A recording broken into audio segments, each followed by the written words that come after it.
What's up friends? Welcome back to my vlog for another G-Shock tutorial video. So for today's guys, I'm going to unboxing and reviewing the transparent pack series. Timepieces are created using the semi-transparent resin parts. There are 3 models with white base semi-transparent series. The basic models are the standard basic square, which is on my hand right now, DW5600 SKE. The big case, GA700, you can see on your screen, and the popular GA2100 with octagonal bezel. Everything about these models makes them the perfect choice as attractive fashion items. So let's get started guys, in 1, 2, 3, let's go. Okay friends, so our watch is DW5600 SKE 70R. The model of the watch, let's open it. Module number 3229, 3421 and 3489. So this is the manual book, international warranty card, international regulations.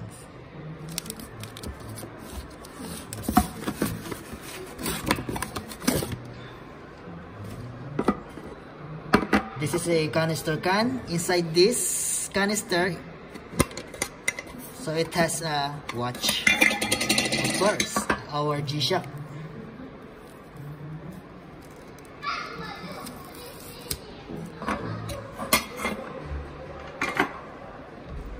Okay guys, so this is the watch.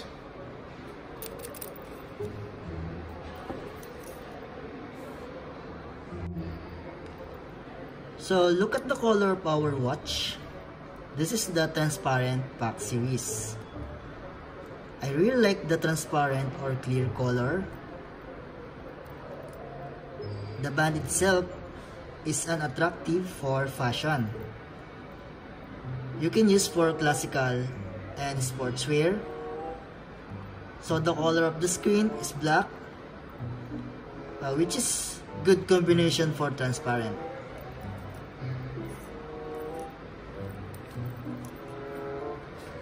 Okay, specification: case bezel material resin, resin band, shock resistant, mineral glass, and 200 meters water resistance. Size of case 48.9, the diameter outside, 42.8 the screen,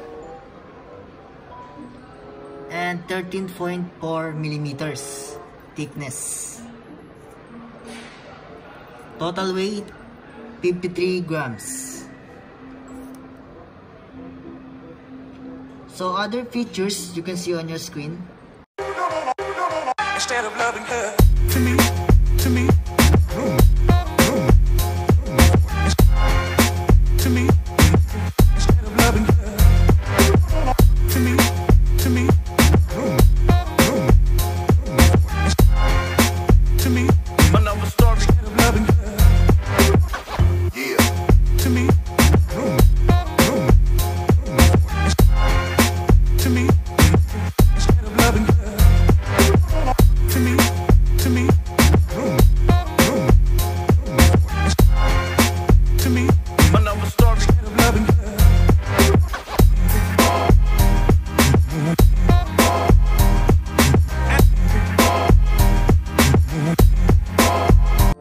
Okay, let's take a look at back of the watch.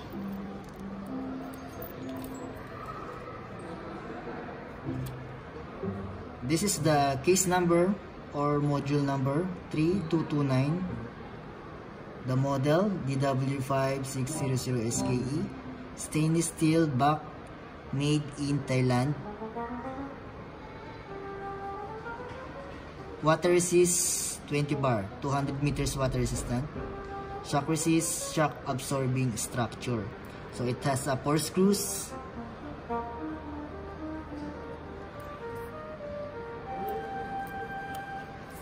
And now we're going to the buckle, stainless steel, the loop, resin,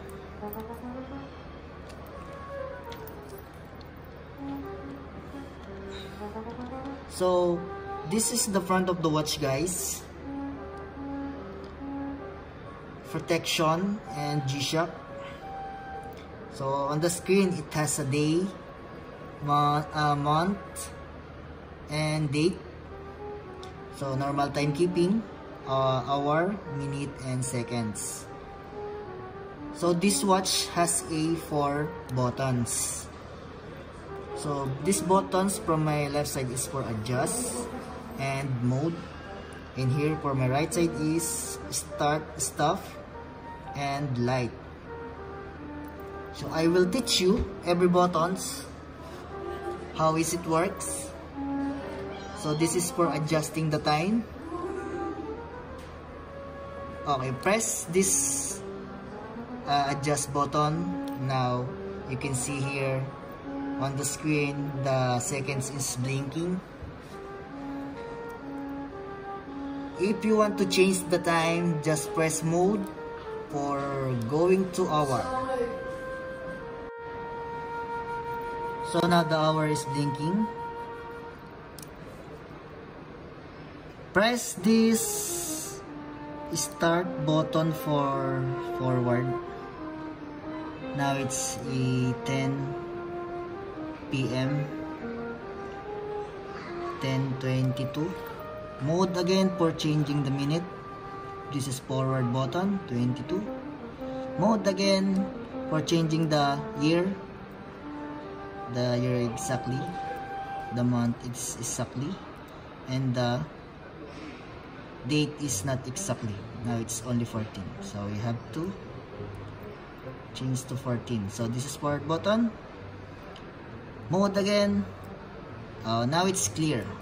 We're done for timekeeping, and then press one time adjust. So we're done for adjust button. Now we are going to mode button. Mode button, it has an alarm,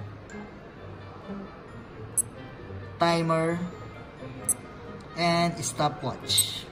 Normal timekeeping. So for alarm, how many alarms we have?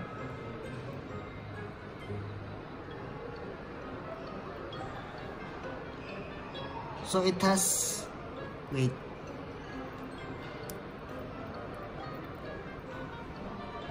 So it has 1 alarm.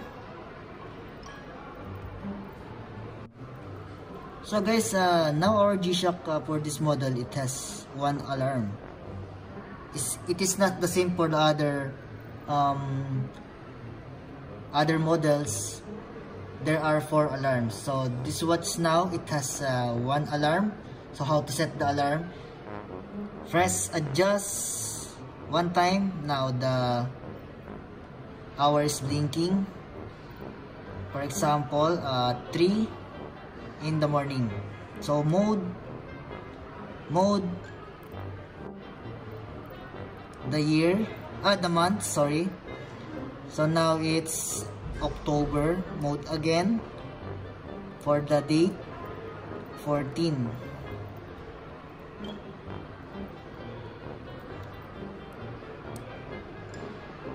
And then 1 time adjust. Showing here the alarm is on. If you press this SIG, standard international global time zone, you can set both of them, alarm and SIG.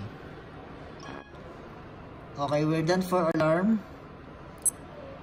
Mode for timer. Is this timer? Yeah. Okay. How to set the timer? It's very simple. It's just like if you are setting the time. So press adjust again. So there's only 1 minute.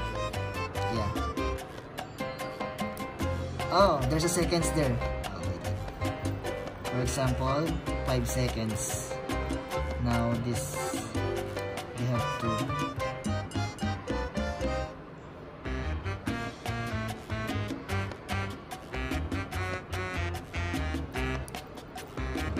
5 seconds. Then one time adjust. Then we have to start here.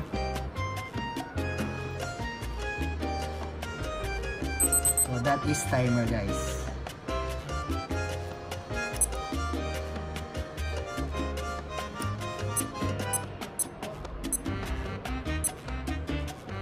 Auto. Now we're done. Yeah. Now we're done for timer.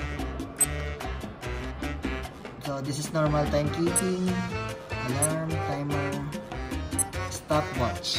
So the stopwatch countdown 1 to 1000. So this is start.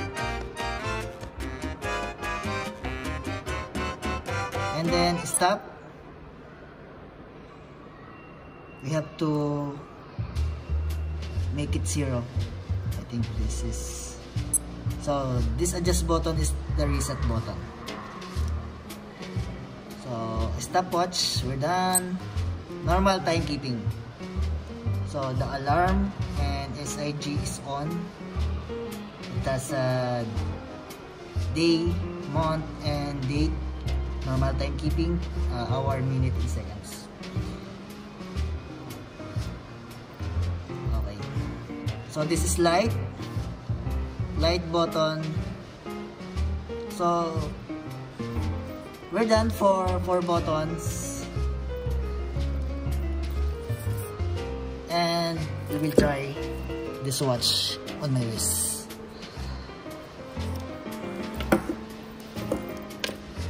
Okay.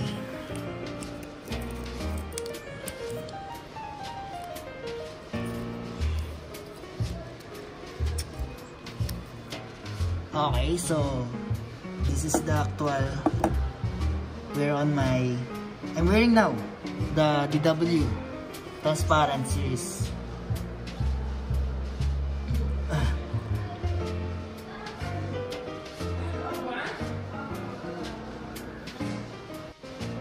Date release of this watch last February 2021. So the price of the watch is $110. In Philippine money is 5,511, guys. So that is it, guys. Thank you so much for watching until the end. We accomplished 1 video for the day. And please like, share, and subscribe. Click the bell button for more updates. And thank you so much, guys. See you on my next vlog.